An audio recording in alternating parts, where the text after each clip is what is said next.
Good day. The Russia-Ukraine war is getting into an interesting part now where every day we get new reports about escalation. Escalation is reported differently in different media organizations. If anything has come out of this Ukraine-Russia war, it is the role that the media plays. The media has come to be a very veritable arm of whichever government's agenda they are trying to push. The agenda of the Russians is put forward by media organizations like Sputnik and Russia Today. They hold the fort for the Russian government in putting out its own part of and its own ideologies and its own views about the root causes of the war and how the war is going for the Russians. But on the reverse side of it, the media plays a totally different role in the forces that are amassed against the Russians. And those forces I found in the Kyiv Independent, the New York Times, Politico, and all the newspapers that support the British, French, German, and particularly the Biden administration that had just left, who were, to a large extent, promoters of the current war in Ukraine. But recently, the role the media plays in trying to push continuation of the war came to be very clear when a few days back, probably a week ago, the Ukrainians stepped up their launching of missiles, not missiles, drones into Russia.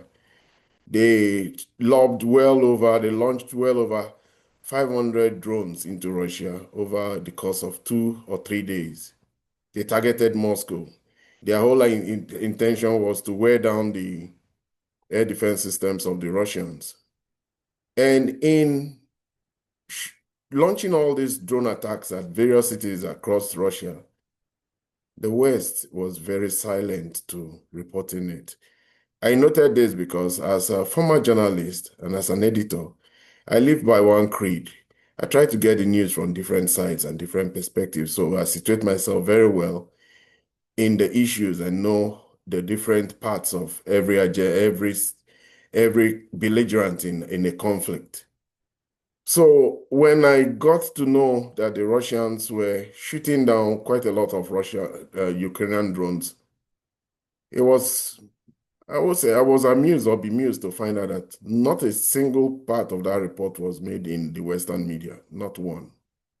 But 3 days later, the Russians, in characteristic style, showed superior force and superior power when they launched their own wave of drones and missiles.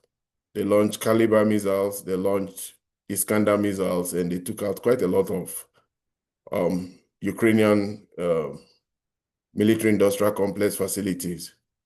Now, this was extensively reported in the Western media, and Putin, president of Russia, was called all sorts of names in these media organizations, but from being barbaric to being, you name it. And they goaded and punched and prodded President Trump, who is making an effort. If nothing, how sincere that effort is, we really don't know. But who is making an effort at trying to get the Ukrainians to talk to the Russians after 3 years of conflict and after 3 years of hatred and rhetoric that never brought peace to the horizon in any form or manner. But Trump was made aware of the actions of the Russians, and in his one-sided view of things, he said that the Russians had gone crazy, particularly Putin had gone crazy. He was prompted and asked if, by media organizations, if he was going to put further sanctions. And um, this repeated prompting of the Western media has made the Russian spokesman of the Kremlin, Peskov, to accuse the Western media that the Western media is doing its best to undermine the Ukrainian peace talks. And I must say I agree with him completely. I haven't seen the way the West is reporting this. I know that the West, particularly those situated in Britain, France, and Germany, European countries that have chosen not to find peace, but to have chosen to use the Ukrainians to continue the war. These countries have done all they can to report on the news in a manner that makes the Russians look like the evil empire. So now I come to the role that not this war has shown us the real role, one of the major roles of the media in society, the role of setting agendas. We all know the roles that the media played in the various wars that moved America, that America got itself involved in, the Iraqi war, the Vietnam War, and even as far back as the American-Spanish wars. We know the role that the Hearst industries played, the Hearst newspapers played in pushing that war forward. So the role of the media in setting agenda is very clear and very known. So now the agenda now is, do the media really want to derail the peace talks and in the line of their governments, those European governments, continue the war? If anything has come out of this Ukraine war, is the fact that the media is really divided. For anybody who wants to make sense of what really is going on in the war, you have to turn to YouTube and the various YouTube channels. You go to websites like Substack and get the opinions of other people. The mainstream media in America under the Biden administration was captured. Every single viewpoint of the media Biden administration was the only viewpoint that was allowed to be aired. There are some people who are very critical to the war, very critical to events preceding the war and eventually the war and the outcomes. And they continue to criticize the Biden administration while it was on and the policies it adopted against Russia.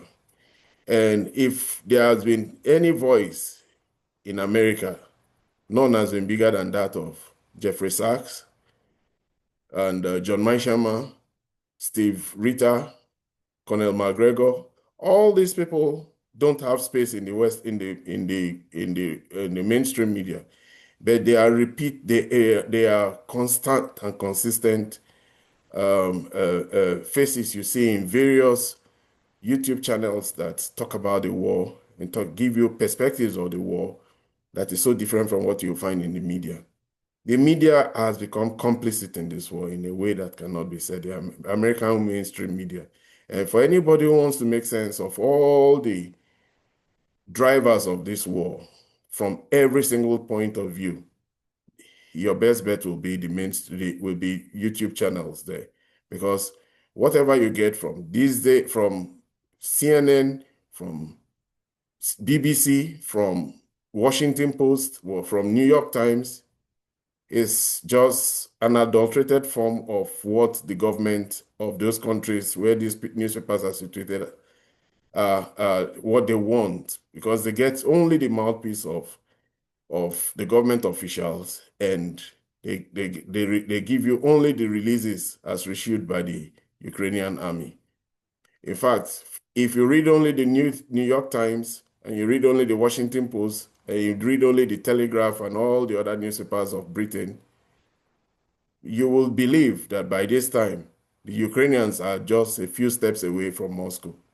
They paint rosy pictures that are totally different from the realities, as you will find if you dig deep a little bit to seek information on what the true state of the war is.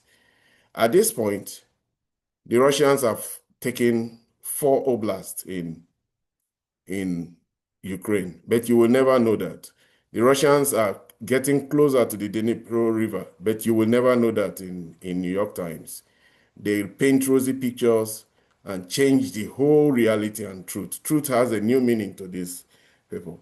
So I come to it now and say, as a former editor and as a former publisher of a newspaper, I know the role that politicians play in pushing forward news, how they plant news, how they want agendas to be bought in. And for the Europeans, their biggest project now is how to militarize their economies in a way that can be bought in by the general public. The big boogeyman is obviously Russia. Russia, they have made their boogeyman, and Russia, and an attack by the Russians is what they are using to scare the people so that they can increase military spending. But in this time when the realities of the world are changing, Europe is losing its preeminent place as a manufacturing powerhouse, as a point of innovation, as a veritable big market, and it's been assailed by Chinese and been undermined by the Americans. It is really not a good time for the Europeans to be engaging in military adventures.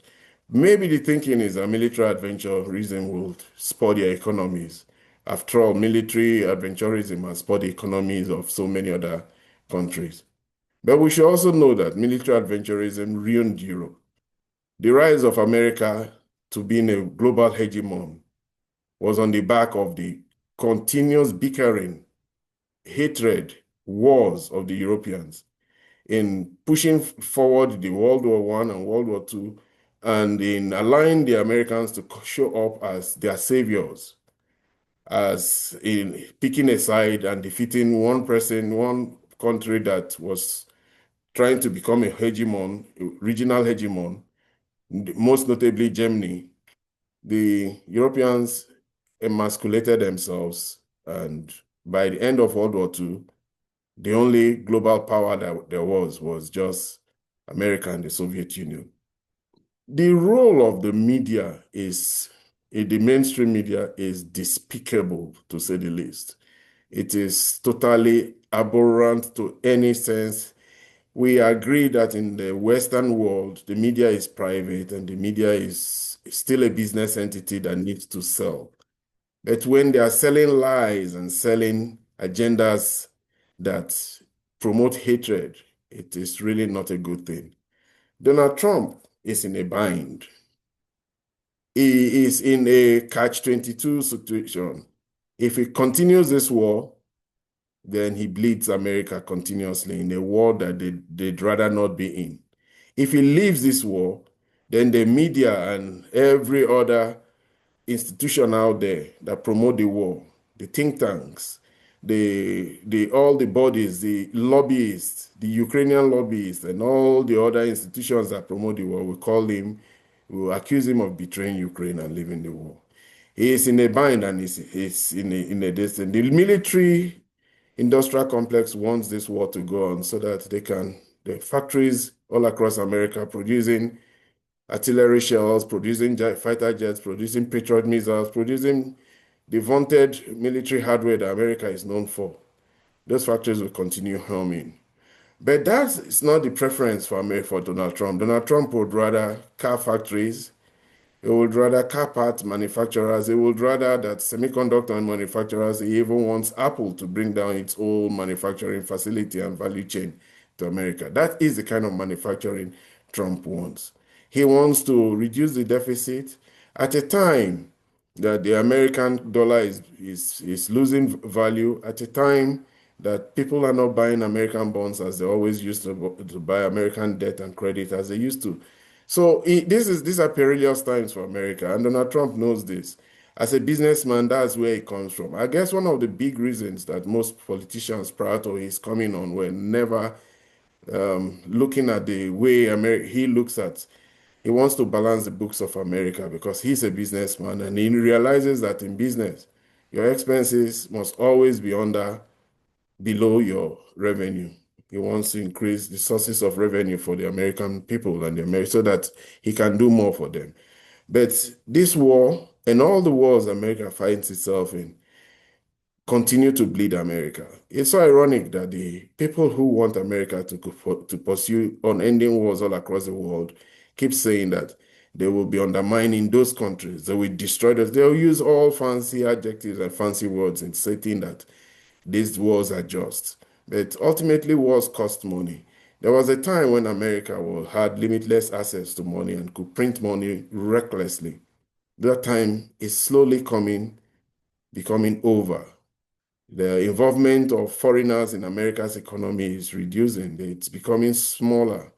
And when private equity firms and asset managers in the American markets start to be the domestic funders of American government, their demand for higher yields, and it's much more forceful than if it was an investor from Saudi Arabia, Japan, Russia, or China. This is the reality America finds itself, and Donald Trump is in a bad situation now. He doesn't want to fund this war. If we recall, he has his own personal grudge against Zelensky. Let's not forget that it was on the basis of Zelensky's action that Donald Trump was impeached in his first tenure by the Democrats. I don't think as a person is like Zelensky. And he has always said that Zelensky is a con man who comes and scams Biden, and Biden will give him so much money. I sincerely believe as a person, private person, that Biden was reckless in releasing over 250 to $350 billion of American wealth in supporting a war in Ukraine. Without that support, Ukraine will not be as bellicose as they are now.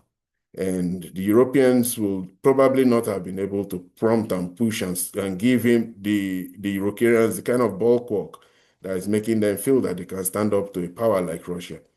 We are seeing this war come to a point where repeatedly the word World War III is being vaunted. This talk of World War III is serious now because even Medvedev mentioned it. Dmitry Medvedev, the head of the second in command of the Russian Security Council, says that in response to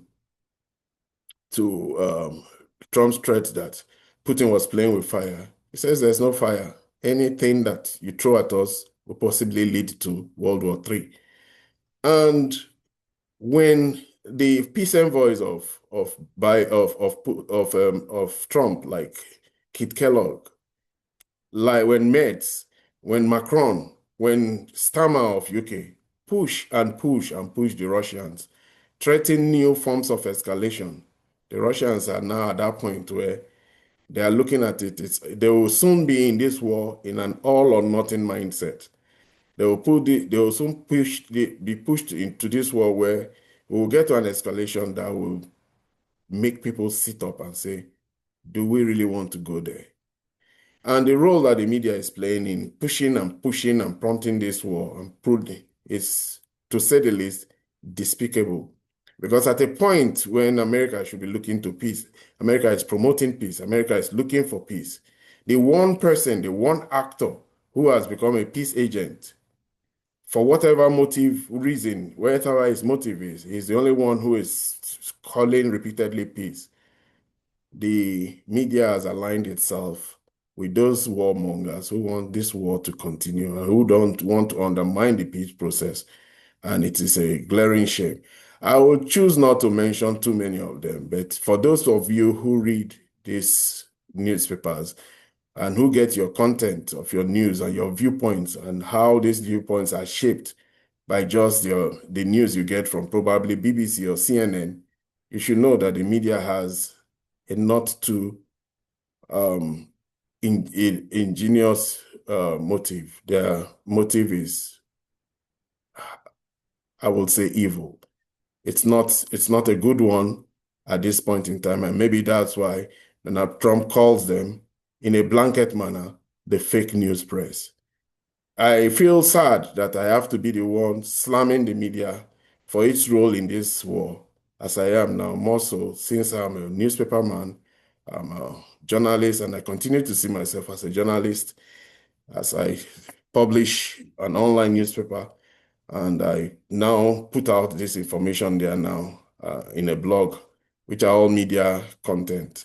So I feel disheartened that a section of the media is doing something so reprehensible as trying to promote, push, and prompt and prod Trump into continuing the war, while his whole system and his whole body is not for this war and it's for peace. We hope that Trump will have the fortitude to make the right decisions and lead this world to calmer climes and calmer times. Thank you for being with me for this point of the video. If you have any comments regarding today's video, just put them down there. Thanks for the people who are subscribing. The issues that we discuss are issues that are pertinent and issues that relate to geopolitics. We will continue to discuss them. And if you have any viewpoints regarding what I've just said today, please put them in the comment section. Subscribe, like, and share. If you like what we are doing, let other people know about this my channel. Thank you very much.